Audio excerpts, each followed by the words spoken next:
I cut a toxic friend out of my life. Now they are on the radio every day.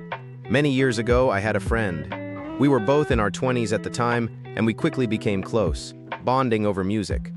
We lived together for about 2 years, but we ultimately fell out and no longer speak to each other. Without going into the gory details, they had a streak of being self-centered and toxic that became impossible to overlook. They were fun to be around at that time in our lives, but they were also the kind of friend who expected a lot from others, but gave back little in return. However, the main reason I fell out with them was because of how they treated two original posterlo close to us, both of whom I'm today I learned good friends with today. They treated one friend, after we took them in for a few weeks in between places, like utter shit. Like the friend owned them something, so had to do everything they wanted. It lasts for months and was terrible to watch and be around.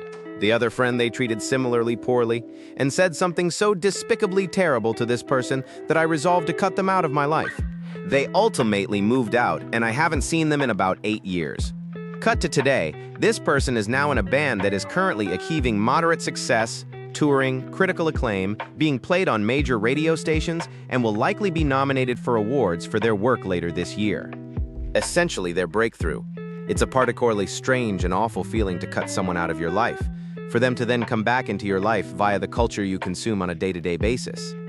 I have to turn down the radio when they come on because it makes me so angry.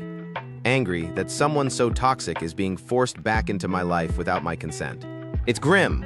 Maybe this person has changed for the better in the years since we were last in contact, but I wouldn't be surprised if they haven't. Either way, it's depressing. Sorry for being vain, real-lifey, nondescript, but I don't want the person to be identified, and I don't think that's the most important thing here.